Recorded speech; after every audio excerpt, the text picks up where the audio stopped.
force qualitatively. Now there's another angle to it. That is inertia. Newton's first law also describes a property of every object which has some mass, and that property is known as inertia. So let me describe what is inertia. See, somebody said to make any object, change its state of motion. That means if it was at rest, if you wanted to move, you need to apply some force. If it is already in motion, it's not willing to come to rest. It wants to continue its state of motion. If you want to change the state of motion, you need to exert a force. It will not change state of motion by its own. If you want this object to move in a circular path, it will not move in a circular path by its own. You need to exert force, right? So question is, why so? Why any object comes to rest? If it, and there is an object which is moving in space, why it doesn't comes to rest? Why it keeps on moving? Because there's no So external Newton force. So, agreed, but why, if there is no external force, why it doesn't stop? Question is, why it doesn't stop? So Newton said there's a property. Then he named the property as inertia. The statement which he gave was like this: every object continues to be in state of rest or state of motion unless until acted upon by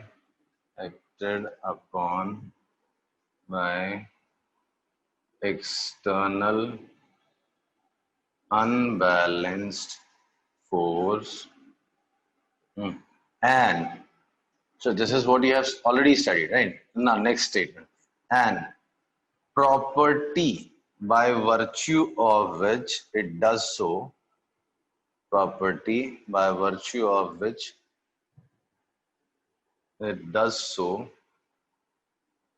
is known as inertia. The property by virtue of which every object maintains its state of motion is known as inertia. This inertia is very important word, very interesting and very important word. Actually, entire physics is important. You can see physics all around you. You have experience. The best example I'll tell you, inertia. Okay. Suppose I'm explaining you some concept. You are a student and I'm explaining you some concept, right? One thing is sure, I'm not lying. Right? One thing is sure, I'm not lying. Whatever I'm teaching you correct things, right? I'm not teaching a wrong thing. Okay. Then one student understands it easily. One student, I have to apply more efforts, right? There's a student A, he readily accepts what I have taught. I mean, readily accepts means what? He understands. Then B takes some time. Right? Why so? When I'm teaching correct thing. One of them takes it readily. Other takes some time. I have to apply more effort. I have to put more effort on him, right, to make him understand. Why so? There is a word inertia in human brain also, right? There is a word inertia in human brain also. We want to maintain our state of understanding. We have understood something and we want to continue with that. Unless until someone comes and applies a force in our brain, right? So inertia is everywhere, and trust me, this is exactly from where people have derived this word inertia. So inertia is everywhere. Nobody wants to change how they were, right? If your parents come to change you, better do this way, don't do this, try this way, you will resist. You offer a resistance. That is inertia, right? If you want your parents to do something you like and something which they don't agree to it, maybe you are correct, but they will offer some resistance. No, no, not this way. What I am saying is correct, right? So this is what we say is inertia is everywhere in the nature. Inertia is within our body. Inertia is in our brains. Inertia in our daily life. Whoever knows whatever. Obviously, for humans, things are a little different. When you are inspired by certain things, you are ready to accept changes, right? But not everyone is ready to accept changes. So similarly, every object in motion also, every object, there's an object. If it is at rest, it wants to be at rest. It does not want to move. If it is in motion, it wants to keep on moving. It does not want to change, right? And this word you will see in electricity also, in many other topics in higher syllabus, right? So this word is there everywhere, inertia, right? Whatever was the state of motion is inertia in motion, I'm telling you. So let's come back to the main topic, motion. So whatever was the state of motion of any object, object has a tendency to maintain its state of motion. If it was at rest, it wants to be at rest. If it is in motion, moving with some velocity, some magnitude, some direction, it wants to continue in that, right? And the property by virtue of it does so is known as inertia. I hope I'm clear. Yes, sir. Hello. Yes, sir. Sure, now you understood. Okay. So inertia is what? Everyone has a tendency to maintain what it is doing. But So sir, in it motion, is what it is, human. if there's, Sir, it is a sorry, human tendency. Like if we are walking on a road for too long and we see a bench or anything, like then we that, sit on it. see, that is energy, and objects don't get tired. They don't get tired. Why you stop is, see, you are fond of like moving, yeah, like moving in the market or showrooms or maybe on a hill station, right? So if you don't get tired, do you think you will stop? Suppose No. you love to visit hill station. So that is a different thing. That's not our tendency. We want to walk. We don't want to come to rest, right? We get tired. That's why we come to it. Abhi, if there is a car, its fuel gets over, then it will have to come to rest. It will stop finally, right? Obviously, due to some forces. So that's the other story. We need energy. We get tired. So if we get tired, to restore, to recharge ourselves, we need to take rest, right? So that's the other story. But we are fond of like visiting new places and all. So why will we stop? If our body allows, we'll keep on moving. Right? And obviously, this is an example to make you understand. Obviously, humans are different from humans are driven by emotions, right? Humans are driven by a lot of things. Objects are not. If I keep on pushing this board for long, though this board will not move, but I will get tired. But if I take a rod and push it and fix it in floor, that rod will never become tired and say, now I'll not push. I'm going home. The rod will not say, right? So we are driven by emotion. We have some limitations. Okay, I hope you understood. Okay, so let's go back to main topic, motion. So in motion, every object has a tendency to maintain its state of motion. If it is at rest, it wants to be at rest. If it is in motion, it wants to be in motion, unless until acted upon by external unbalanced force. And the property by virtue of which it does so is known as inertia. Okay, now in textbook, if you read this inertia, they have categorized in three parts, though it's illogical. It's inertia is inertia, right? But still, as they have given in, correct. So inertia of rest, inertia of motion, inertia of direction. Actually, inertia of speed or motion, it is, I don't know. It's illogical classification. Inertia is inertia. Inertia is what? Inertia is something, tendency to maintain its state of motion. There are no three different inertias. Inertia is inertia. Maybe just to elaborate or make you understand in a better way, they have made a classification. But actually, there is no such classification. I believe, personally, I believe. So, inertia of rest, how they have written, if an object is at rest, it will be at rest. It will not start motion. It will not it will be at rest unless until acted upon by external unbalanced. If it is already in motion, it will maintain its velocity unless until acted upon by external unbalanced force. Inertia of direction, it will not change the direction by its own. It will continue moving in the same direction unless until acted upon by external unbalanced force. All right. So Yes, they sir. have classified it as inertia of rest, inertia of motion, inertia of direction. But trust me, everything is inertia. There is no such classification. Anyways, it is given in your book, so your teacher might ask, so you read it this way. Inertia of rest means what? If an object is at rest, it will remain at rest. Inertia of motion, if it is moving with 5 meters per second, it will continue moving 5 meters. Inertia of direction, if it is moving towards east, it will keep on moving towards east unless until acted upon by external unbalanced force. Okay. Yes, sir. Okay. Yes, sir. Yes, sir. Now Yes, sir. I'll give you. Let me give another angle to inertia or another statement for inertia, which is more important than this statement. So, what is that statement? Inertia as resistance. Inertia as resistance, or I'll describe inertia is inertia of an object is resistance offered by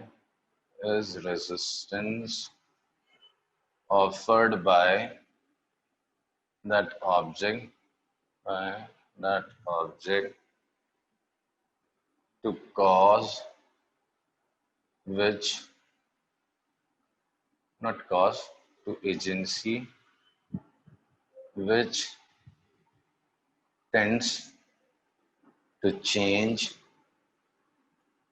its state of motion. Listen. One. I'll read again. Inertia. Inertia of an object. One should always read it as resistance. Once you should read in your mind as resistance. Resistance offered by any object to the agency which tends to change its state of motion. Suppose there's a heavy object and you try, it is already at rest, you try to bring it into motion. That means you want to change its state of motion. So if you wish to change its state of motion, then it offers some resistance. It resists. It's not like you will go and say something in its ears, please move for me. So it will start moving. It's not like that. You will have to apply some effort, and it will offer resistance. It will not move readily, right? You keep on pushing it. Remember, I'm not talking about friction. This is something in space. Suppose by any chance I get some support from backside, and there's a heavy object which I want to push. So I'll start pushing it. It will start moving, but you can feel the resistance. How to feel that resistance? There's a small object. There's a small object, maybe of 50 grams. And there's a heavy object, maybe of 500 kg. You are asked to push this object and this object. And your job was to bring it into motion it should start moving 5 meters per second. Which one do you feel is easier for you to make it move with this move with 5 meters per second or move? 50 grams. 50 grams. Why so? Because it's lighter. Small and This it's will not lighter. resist. So it offers less resistance. It will offer less resistance Less than the resistance. heavier object. Less resistance. If I apply a small force, then also it will come into start moving 5 meters per second, right? Okay. So one should read inertia as the resistance offered by resistance offered by the object to the agency, which tends to change its state of motion. Okay? Shona? Yes, sir. Yes, sir. Yes, sir.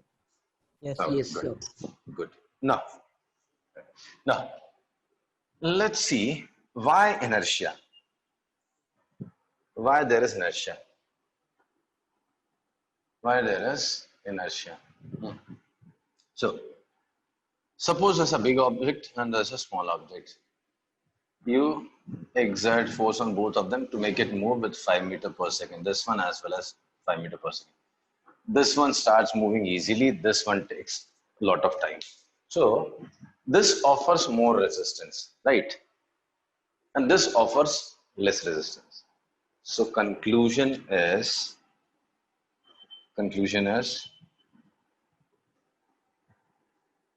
inertia is solely due to mass. Remember this. Inertia is solely due to mass. Yes, sir. Remember, why there is inertia, why any body or why any object offers that resistance. So they offer resistance just because of one thing, and that is their mass, right? So mass is responsible for that. That means inertia is due to mass, right? So if anyone asks why there is inertia in body or what is measure of inertia, so measure of inertia, measure of the resistance offered is mass. So my question is shape, size, and material surfaces in contact. Do they contribute in inertia? Or will they contribute in inertia? No. Sure. Sir, can you repeat the question? My question is, here I have written inertia is solely due to mass, right? If I push an object, it offers some resistance, and that resistance is solely due to mass. I have written there. But what we have experienced in our daily life, that the nature of surfaces in contact also matter. The material of which it is made is also important. Size also makes the difference. Shape also makes the difference. This is what we have experienced in our daily life. Yes, sir. By some of the object, due to shape, you will find difficult to move. Some of the object, though they are light, but due to their bulk, you find difficult to move. So my question is, that resistance offered by the body, does it depends on these factors? What your experience says? Yes. Anyone? Does it? Yes, sir. Few more. Yes, sir. Okay. Yes, sir. So I have used a word. Okay. Now let me clear it. I have used a word solely. That means only and only due to mass. There is no contribution of shape, size, material, and surface in contact. Trust me. Take a 5 kg iron cube in space, right? Or 5 kg iron cube is very heavy, very small as compared to the 5 liter water, and take a cube of 5 kg of ice. To bring both of them to same velocity from rest, you need to exert same force for same time. But condition is you are in space, because when you are on earth, you mix up inertia with friction. Actually, it's not inertia in which they contribute in friction, and we are less aware of this word, so we always mix up Newton's laws of motion with friction. We believe, many of you will make this mistake. Huh? If when I ask you to keep any object moving, do I need to exert force? What's your answer? To keep any object moving, do I need to exert force? Yes, sir. No. No, sir, because it is moving. No, we don't need force. We need. Then why do we apply force to keep any object moving on the surface? Actually, we again mix up friction. We don't need to apply force to keep it moving. We need to apply force to overcome friction. There is a frictional force which is retarding the motion. So to overcome that frictional force, you need to exert force. You don't need to exert force to keep any object moving. If you were in space and object was moving with 5 meters per second, it will keep on moving 5 meters per second, 5 meters per second, 5 meters. It will not come to rest, right? So we always have a tendency to mix up Newton's laws of motion with friction. In fact, not all the laws, but Newton's first law. Friction is the force which makes us understand, which makes students to understand Newton's laws of motion difficult. So Newton's first law becomes difficult to understand for us just because of friction.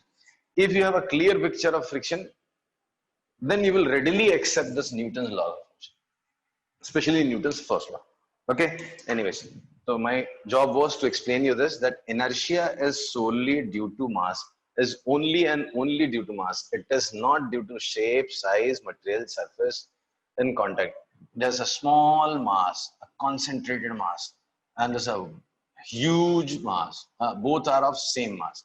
This is again 10 kg and this is also 10 kg, but made up of different material. To make this move with some speed from rest and to make this move with some speed from rest, same speed from rest, you need to apply same force. They don't offer different resistance. Okay, if there was a frictionless surface, then surfaces in contact will not make the difference. Material of which they are made will not make the difference. Size obviously doesn't make the difference. Shape also doesn't make the difference. Okay, clear? Yes, sir. Yes, sir. Yes, sir. Yes. Okay. Okay. Yes. Yes, sir. Now, some examples. Okay. Some phenomena which you see in your daily life, which are explained with the help of the tendency, that is inertia.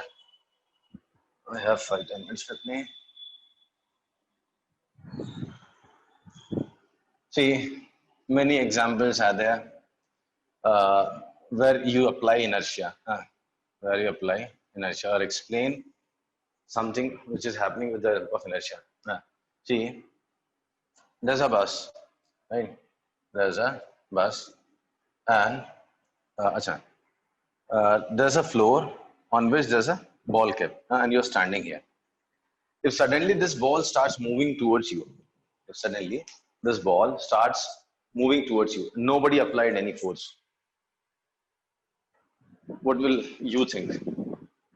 It's friction. So it's No because wind, of no air. nothing, and this, So air resistance. no, nothing happened. There was no air. No air Sir, resistance, due to no the air drag, slopey- no due to- charges, no slope, perfectly horizontal surface. Sir, I didn't understood the question. What I'm saying is, there was a ball kept in front of you. Suddenly that ball starts moving towards you. So friction. You won't find it weird? Hello? Sir, Yes, sir. Imagine you were alone at home. And a ball suddenly starts moving towards you. You will definitely run out of the house. No? Yes. See, this Yes, is sir. weird. We have never experienced anything like this. We are trying to justify that there must be a slope. Suddenly from where the slope will come. Suddenly inside the room, where is that wind which will start pushing it? Right? sir, So the AC this is doesn't happen. It will not move. Okay, forget it. There is no AC. Now what? So I'm saying this is not, you cannot justify it, right? But a ball suddenly starts moving of its own. I'm saying no force acted upon it. No one applied force on it, but starts Yes, moving sir. towards it. Sir, that's not possible. Right? So this is weird. But But next time when you sit in a bus, do one thing. When the bus was at rest, when the school bus is at rest, keep a ball near the driver and just sit in your chair, right? As soon as the bus starts, nobody exerts force on this ball. Nobody applies the force on this ball. This ball will start rolling towards you.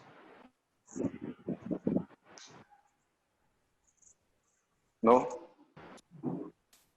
Yes, sir, that's It possible. Have you ever Yes, experienced sir. it? I have personally Yes, sir. It's experienced it. possible. It's So, possible. Because of inertia. yes, this is where inertia comes into picture, right?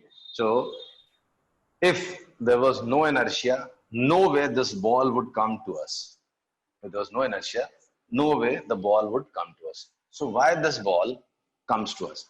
Actually, that ball doesn't comes to us. It's the We car go to the ball. accelerating. How? So So the it's the bus truck was or bus or whatever it is, actually it accelerates. So we are in contact with this bus. So our lower part of the body also starts moving with the bus. Hence, upper part also starts moving with the bus. But this ball remains at its own place. So this truck moves. Along with that, we move. Ball remains there. Why? Because of inertia. So we feel that ball has started rolling towards us. But actually that's not ball which has rolled towards us. It is the truck or the bus which has moved, which has gone in forward direction, one direction. And since we are in contact with the bus chair, we also move along with the bus. But ball remains there, right? So this is due to inertia. When brakes are applied, we feel a thrust in forward direction. So why we feel that thrust? Does someone comes and pushes us Because from we backside? suddenly stop No one moving. comes to push. Sir, due to the force. Okay, suddenly stop or whatever. We were in motion, right? Suppose we are standing. There's a something to hold, and we are standing in the bus, right? Now, bus was already in motion. When bus was in motion, we were also motion. When bus was in motion, we were also in motion. Now, brakes are applied. Brakes are applied. Lower part of the body is in contact with the bus. Lower part of the body is in contact with bus. So that suddenly comes to rest along with the bus. But upper part of the body keeps on moving in same direction. Right? See, bus is there. We are standing on bus. Right? As soon as brakes are applied, lower part of the body is in contact with bus. So bus stops, along with that lower part of the body comes to rest. But upper part of the body keeps on moving in same direction. So feel that somebody is pushing it from backside. Right? If a bus takes a turn to left, we feel a thrust to right. Right? Reason? Yes, sir. We have a tendency to move in a straight line path, but bus went on this direction. So lower part of the body also went in the direction, but upper part of the body keeps on moving the same direction. So lower part goes this way, and upper part tends to continue in the same direction. So we feel a thrust in outward direction, right? Then, if you jump from a moving bus, don't try it, but if you jump from a moving bus, you will definitely fall on the floor. If it was with speed, however good gymnast or good in making balance you are, but you will definitely fall on the floor. Why? The bus is in motion, or the car is in motion. You are also moving in same direction with same speed. As soon as you jump out, floor, ground as it is at rest. Lower part of the body comes in contact with the floor. So lower part suddenly comes to it, but upper part keeps on moving same direction. So that is again due to inertia, right? When you have a blanket which has some dust, right? If you give it a jerk, you'll see some dust comes out from the Yes, sir. curtain or bed sheet or whatever it is, Carpet. blanket, whatever it is. Reason, right? When you give it a jerk, actually you move it in this direction, right? And then suddenly pull it back. So this thing is Dust. connected. This thing is connected. So it comes back of its own. But dust due to inertia keeps on moving in same direction, hence gets separated. So there are several examples. In which you will see inertia is used, right? Where you'll see inertia is used, inertia is applied. It's a very interesting topic. One should always read and try to feel it. Once you start feeling these phenomena, these quantities in your life, you can say, yes, now you have started understanding physics, because physics is different from other topics, other subjects. Physics is something which you have to feel, which you see around, which you have to feel it, which you can express in physical world. So once you start feeling those quantities, you have started understanding physics. Anyways, so I'll stop here. I have another class. Okay. It was good. Thank you, sir. All of you were Thank you, sir. responding. Thank you, sir. Bye, sir. Okay. Sir, bye, Thank sir. you, Next sir. class में good. Next class में Thank you, sir. अरे मुझे भी बोलने दो. Okay. Yes, sir, Next बोलिए. class में mathematical part start होगा. Next class में mathematical part start होगा. Please do not miss it.